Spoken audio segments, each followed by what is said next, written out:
Hello friends. एक interesting TDL. ये TDL है। अगर हम चेक नंबर डालते हैं और उसके पेमेंट की एंट्री करते हैं या कोई रिसिप्ट की एंट्री करते हैं तो कई बार क्या होता है, उसी चेक नंबर के हम अगर वापस एंट्री करते हैं तो वो एंट्री हो जाती है। लेकिन इस टीडीएल के थ्रू क्या होगा कि अगर आप चेक नंबर एक बार डाल दिया है किसी एंट्री में, पेमेंट के में, रिसिप्ट में, और उसी चेक नंबर को वापस आप पोस्ट करोगे तो वो वहाँ पे आपको रेस्ट्रिक्शन दे देगा, वहाँ पे आपका बता देगा डुप्लीकेट चेक नंबर का मैसेज दिखाई दे देगा। इस टीडीएल को लोड करने के बाद में आपका ये एक्शन शुरू हो जाएगा। मैंने ये टीडीएल लोड कर दिया है। टीडीएल लोड करने के बाद में यहाँ पे मेरे कुछ एंट्रियां की हुई है। अभी आप यहाँ पे देखो तो देखो, एक पेमेंट की एंट्री है, इसमें चेक नंबर 1 2 3 4 5 6 डाला हुआ है, एक में 4 5 6 डाला हुआ है। दो रिसिप्ट की एंट्री है जिसमें 1 1 1 2 2 2 डाला हुआ है। इस तरह से यहाँ पे चेक की एंट्रियां डाली हुई है। अगर ऑप्शनल में भी होगी तो वो वार्निंग दे देगा।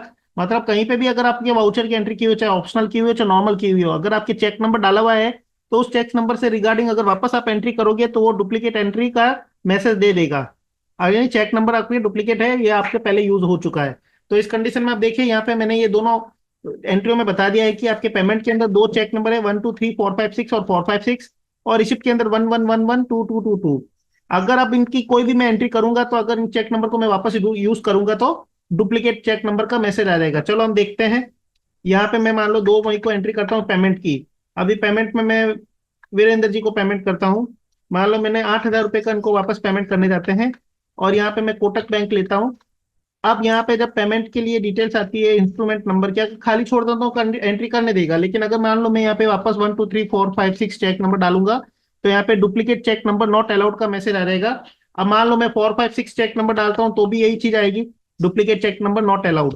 तो यहाँ पे इस कंडीशन में आपकी एंट्री को रेस्ट्रिक्ट कर लेगा, आपको नहीं करने देगा। आपको दूसरा चेक नंबर ही डालना पड़ेगा, या फिर चेक नंबर खाली छोड़ दो या कुछ इस तरह से। अगर आप चेक नंबर डालोगे तो वो अगर डुप्लीकेट होगा तो वो बता देगा। अब मान लो इसी तरह से मैं रिसिप्ट में जाता हूँ। अब रिसिप्ट की एक एंट्री करने जाते हैं। वापस मैंने यहाँ कोटक बैंक लिया, रिसिप्ट में दो चेक नंबर थे, 1 1 1 और 2 2 2। अब मान लो 1 1 1 1 ये चेक नंबर डाला तो भी डुप्लीकेट आ गया, 2 2 2 ये चेक नंबर डाला तो भी डुप्लीकेट आ गया।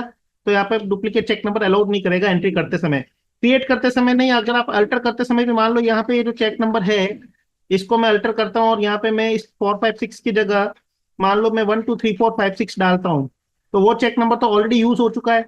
और मान लो मैं वापस यहाँ पे डालने की कोशिश करूंगा तो भी वो रेस्ट्रिक्शन लगा देगा, आपको चेक नंबर अलाउ नहीं करेगा एंट्री करने के लिए। तो इस तरह से आप चाहे अल्टर मोड में हो चाहे क्रिएट मोड में हो, आप रिसिप्ट में एंट्री कर रहे हो या पेमेंट में एंट्री कर रहे हो, कभी भी एंट्री कर रहे हो, आपका अगर चेक नंबर डुप्लीकेट होगा तो वो डुप्लीकेट चेक नंबर को अलाउ ही नहीं करेगा स्टीडीएल के through. I hope you will like this video. Thank you for watching.